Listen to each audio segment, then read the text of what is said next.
Happy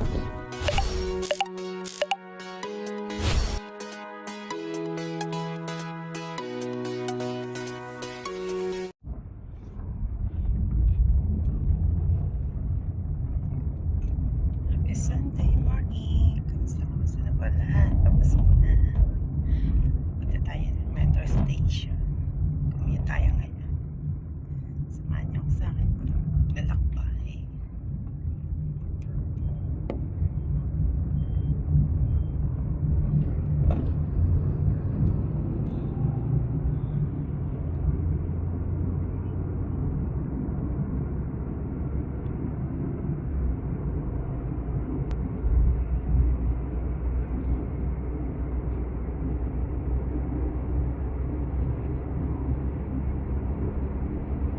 Kaya guys, medyo tinanghali tayo ngayong ano. Kaya taxi tayo. Commute tayo papunta ng ACC Metro Station guys. Ayan. So, shoutout nga pala sa lahat. Sa mga kaibigan natin dyan. Sa Team United OFW Charity Group. Shoutout po sa inyo lahat dyan. So, ayan. Ayan ang ating dinadaanan kapag tayo ay nagko-commute.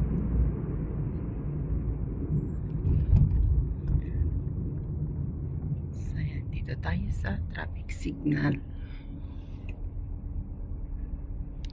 So, mabilis lang tong biyahe ko guys. Kasi, nag-commute na tayo. Papunta tayo ng ACC Metro Station.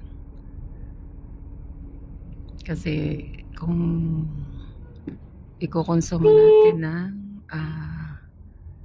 tawag dito nang simula sa bahay ko hanggang dun sa trabaho, medyo malaki yung pamasahe natin. Sayang naman. Meron naman tayong pwedeng mag-commute tayo ng train at mas makakamura. Ayan, dami ng bunga ng dates. So, dito nga pala yan sa Doha, Qatar guys. Tagbungahan ng mga dates ngayon.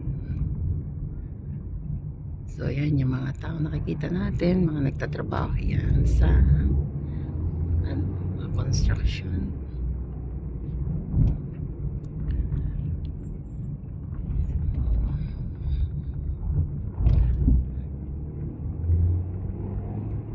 Samahan niyo lang ako guys sa aking pagbibiyahe. Biyahe ni Vilma.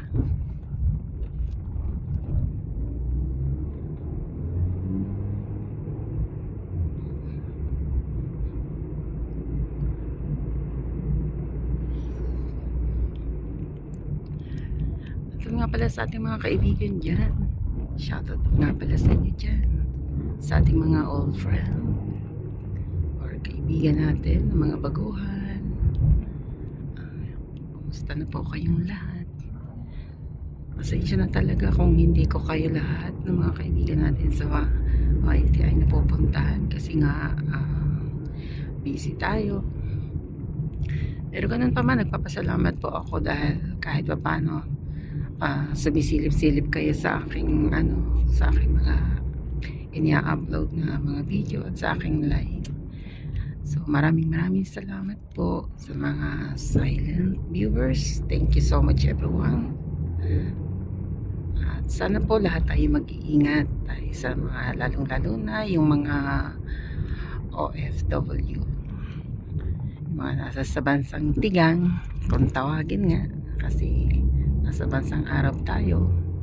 So, ang panahon po ay sadyang napakainit, kaya kapag tayo palagi nang lumalabas ay more on drinks water kasi sobrang init po talaga ngayon, lalo na itong papasok na July and August. Yan, sadya pong napakainit, matindi talaga.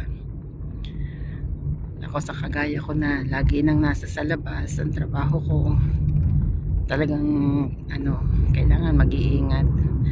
Lagi tayong may baon tubig, food, para kung magutom tayo, kahit sandwich lang or biscuit, huwag tayong magpapawala sa ating kasi nga mahirap na. So, bagay doon naman sa trabaho ko, nakakakain naman ako mga sandwich, okay lang. Kasi yung mga puti naman, di naman sila kumakain ng kanin na kagaya natin. Ay, okay naman yung sa tinapay lang tayo. Kasi, nagbabawas na tayo ng timbang. Kaya okay lang yun. Sanay naman ako sa tinapay. Kasi kahit sa bahay naman, hindi rin ako nagkakain ng kanin. Malapit-lapit na tayo sa metro station. At dito lang yan sa Asisia. Malapit po yan sa Villaggio. Opposite lang yan ng Villaggio.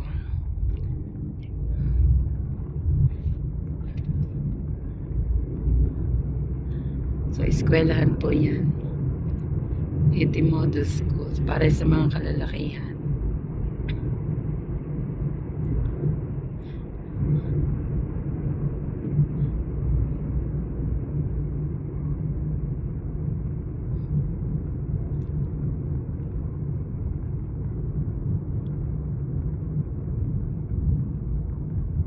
So, malapit na tayong bumaba.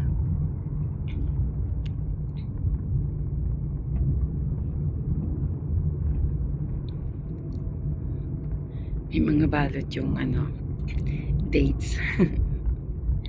Para hindi siya manlaglag kung mahinog nga naman. At hindi din kainin ng ibon kasi kinakain din ng mga ibon yan.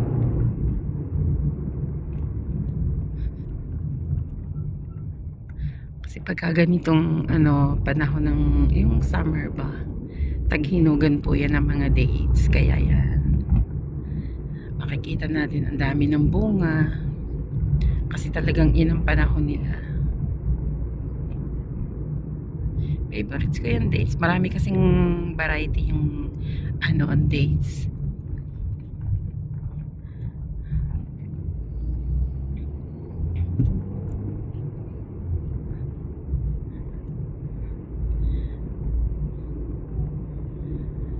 So ayan, dito na tayo sa metro station at bababa na po tayo niyan.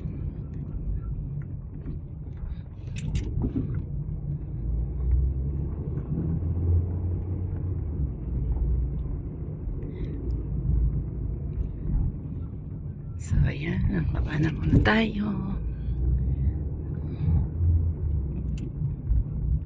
This station is Sudan. Sudan. Dito tayo sa train. Ano pa?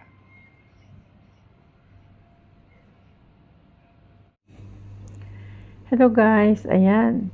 Na po ulit tayo, nakapagtrabaho na. At ito naman po, magbibiyahe naman tayo. At sakay po tayo niya ng bus papunta sa metro station po ang round nito. So, dahil mainit at nakita ko, nakasalubong ko yung bus. Nagtigil siya sa left side na bus stop. So, ang ginawa ko, sumakay na po ako at hindi na ako naghintay ng pabalik niya. So, may isa pa po kasi siya, may ending pa ang pupuntahan niya sa Jordania po. So, ang ruta po nito ay hanggang dito sa dulo na to. Kung makikita ninyo, puro mga building po yan at puro apartment po. Diyan po ako nanggaling at diyan po ako nagtrabaho. So, samahan niyo po ako guys sa aking pagbibiyahe. At ayan, may bumaba po diyan. Basta ganyang tumigil, may sumakay at meron din pong bumababa. Kasi may basta po dyan. So, mostly karamihan ay mga Pilipina ang mga nakakasakay natin kasi mga nagtatrabaho. At diyan sila pumupunta sa aking pinanggalingan na yan. Ako naman po ay biyahe na pa uwi. Sumakay lang po ako ng round trip ng bus papunta dyan sa way na yan kasi mainit po. So, ayan. Baka madidinig ninyo na Meron ka din kasing sumasakay ng mga Arab na may kasamang bata. Tapos, siyempre nag-uusap po sila. Kaya, dinig na dinig natin yung kanilang usapan. So, ayan guys. Maraming salamat po sa inyong lahat. Sa mga bagong kaibigan natin. At sa mga silent viewer natin. Sa mga bagong kaibigan. At kung kayo po ay nanonood. Kung kayo mga bagong pasok pa lamang po dito sa aking YouTube channel, bagong kaibigan, mag-iwan lamang po kayo ng bakas or comment at kayo po ay aking babalikan. So, basta mayroon po tayong pagkakataon ay makakapagsukli po tayo. So, makikita po ninyo, ayan, sakay na tayo niyan. Round na ang punta niyan sa metro station ng Lectifia at sakay na po tayo ng bus na yan, dire-diretso na yan at bababa na, ang baba na po niyan ay sa station na talaga, pero may mga sumasakay pa rin po dito sa This station is Sudan. so yan, nakasakay na po tayo ng train at yan po ang talagang totoong biyahe ko na napauwi na. Nasa train na po tayo pa uwi. So, maraming salamat po at sana po isawahan nyo hanggang sa ako'y makarating sa aking pupuntahan. So, ayan, sakay na tayo ngayon ng taxi at magbibiyahe naman tayo pa uwi na kasi wala naman biyahe ng train papunta doon sa aking lugar.